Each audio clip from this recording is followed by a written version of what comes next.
Ladies and gentlemen, boys and girls, cats and dogs, thanks for tuning in to me today. Today's actually Christmas Day, so I want you to appreciate the time and effort that I've put into bringing this tutorial to you. I'm only joking. I love this, so I'm going to do it every single day. This is just me. So today I'm going to bring to you a very simple node tree diagram. I've seen a lot of the graders on YouTube. They use very complex diagrams, very complex trees, 17 nodes, 10 nodes, layers, parallels, and all kinds of different things. Now, I do appreciate that you do need a lot of these nodes to do specific work, but not on every single piece of footage that you've got. It's quite imperative that you get the best footage and the best organization before you hit record on that camera. That way you don't have to fix anything or alter that much in post. So I'm going to go ahead and give you a very simple tree diagram which will work for the majority of your footage on a simple grade. So with that being said, let's jump right in. We got work to do.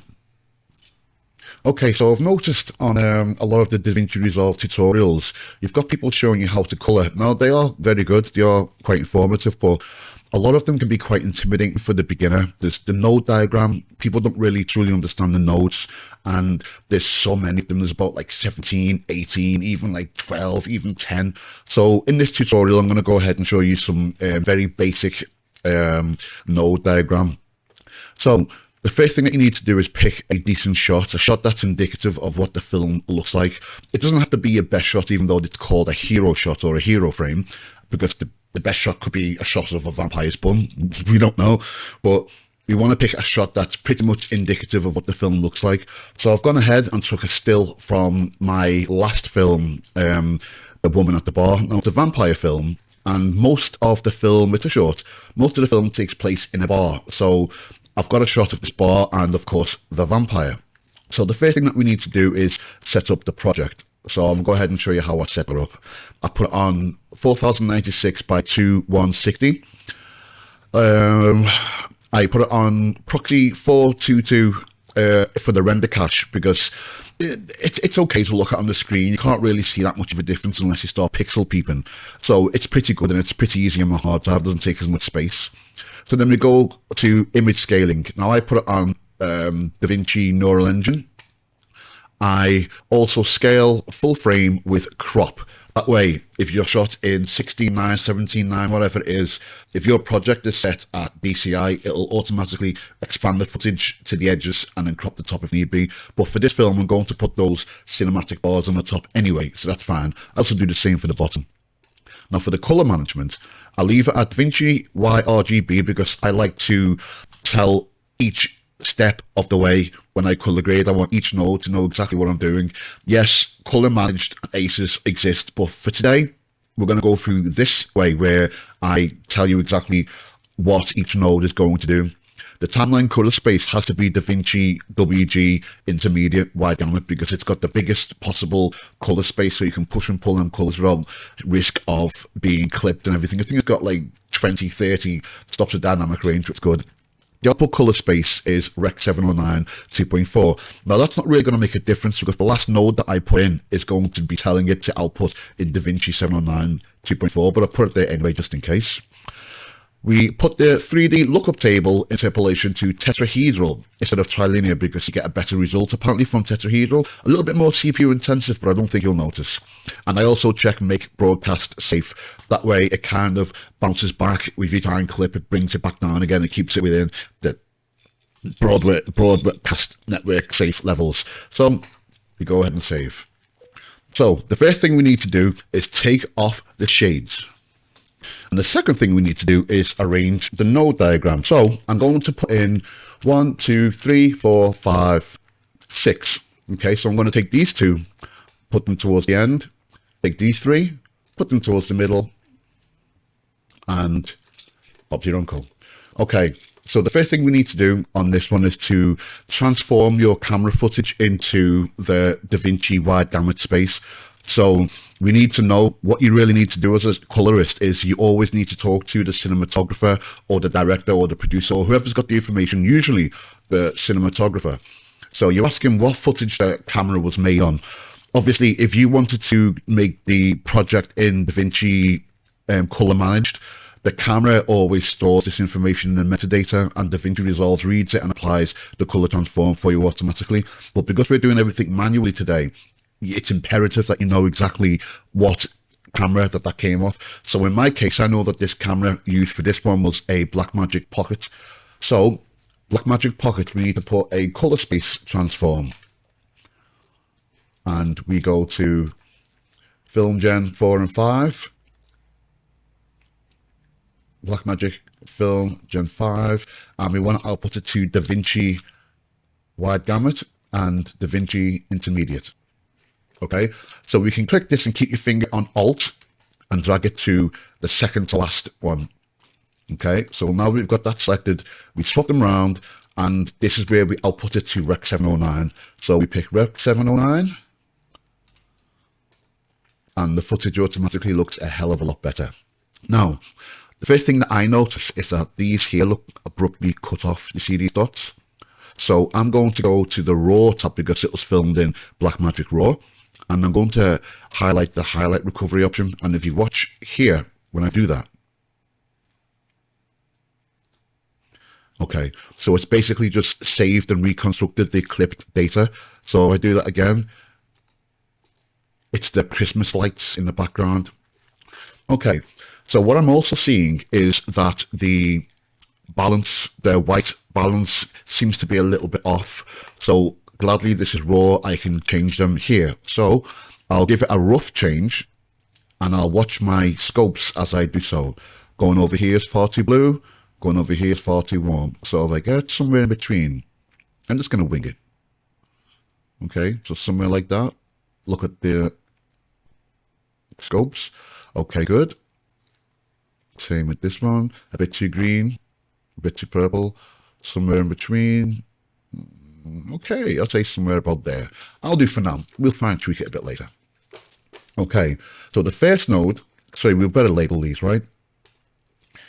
Color space transform.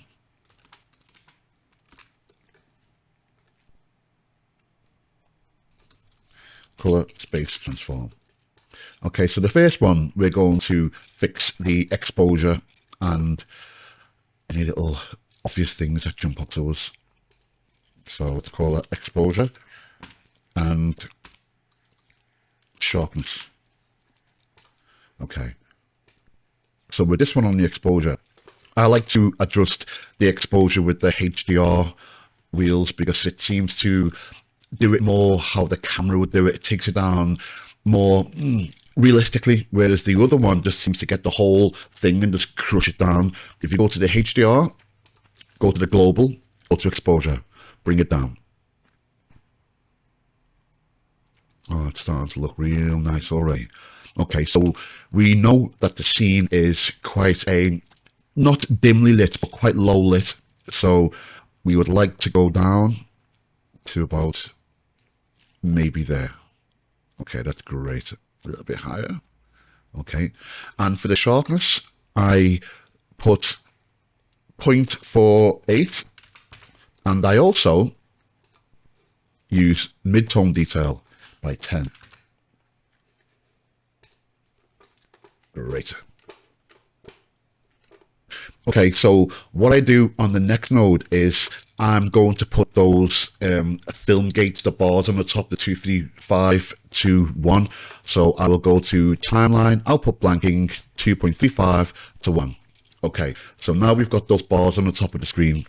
So why I do this is because these bars are black. They're completely black. So I'm able to look at different parts of the footage and see if it matches the black on the bottom. You can also check with the scopes. You see these little tiny little lines here?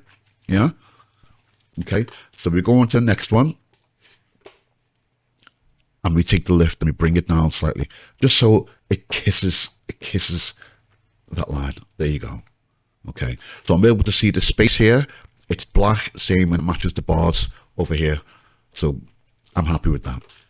So because it's crushed the image quite a lot, I'm going to use the gain just to bring it up slightly. Okay, that's quite crispy. That's quite crispy. And the gamma.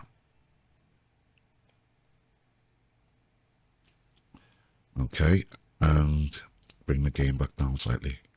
See, a lot of this is push and pull, juggling, push and pull until you're happy with the result. Okay. Now, it's customary to go back on your node tree sometimes. Sometimes you perform a certain operation and then you go back because something is a little bit too dark or a little bit too saturated or whatever. So the reason why I left this last node here is for a LUT, if you want to use a LUT. So let's right click and label that LUT. Okay, so one of my favorite ones is the Conjuring. This has to go after the color space transform because this LUT is designed to work in Rec 709. So the color space transform, as you can see, it's outputting in Rec 709. If you put this LUT beforehand, I'll show you what happens. So here it goes. I put the Conjuring here from Triune Films. It's one of the best LUT packs I've ever bought. It's really amazing. You get so many different looks. It's great. Absolutely amazing. So if I put this LUT here before, it's completely washed out. It's cool. It's horrible. It looks like Suspiria or something like that. So I'll go ahead and undo that and undo the node as well. Now look what happens when I put it after in the color space, which is now Rec 709. Much better. The skin tones are coming through. Now remember before when I said that you have to go back sometimes and push and pull certain parameters because certain changes that you make? So I'll go back to this middle node. And I'll push up the gamma. Okay.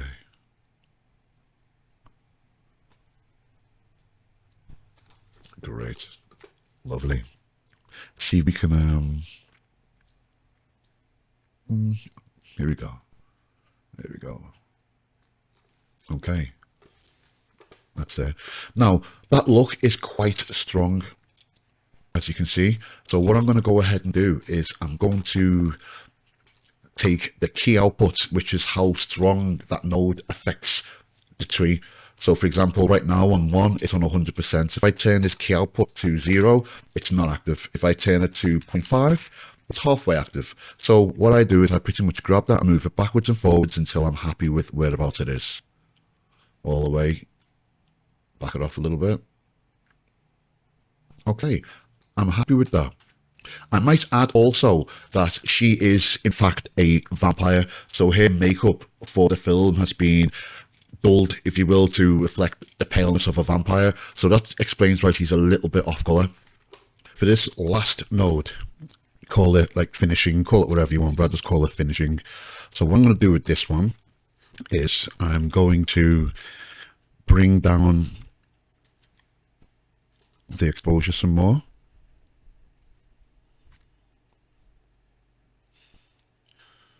Okay, about there. I'm going to take down the saturation some. Keep it about there for now. And then I'm going to go into the gain and I'm going to take just the luminance of the gain and pull that up a little bit. Okay. And again on the gamma, just to even it out slightly. And go back. Take the gain down slightly. Okay, so that's suitably washed out, horror-ish kind of tone. I'm also going to go here. I'm going to go to the hue versus saturation. Luma versus saturation, sorry. I'm going to go to the Luma versus saturation. And I'm going to take out the saturation from the shadows. So down here represents the shadows and up here represents the highlights. So obviously you can see it's really saturated when I push it all the way up there. So I'm going to take out the saturation in the highlights. Not that the image really even gets to this level of luminance. And I will take out the saturation here. Okay, then I'll go back to the HDR and I'll just put that saturation back. And that looks great to me. A little tiny lift, I think, in the...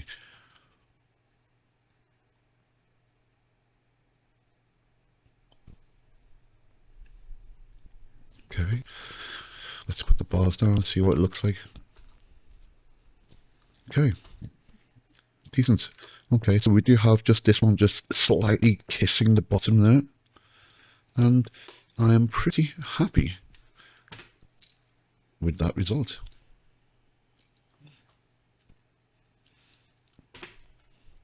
Great. Okay. And there you have it. So there it is. I hope you liked it. I hope you found it very easy to follow. Please go ahead and subscribe, like, and comment. I want to know what your techniques are for node 2 diagrams. I want to know what your techniques are for color grading. Do you think I could have done anything better? Do you think there's any more basic steps that could be added to that? Keeping it basic. Let me know what you do. I'll see you soon, guys. Thanks.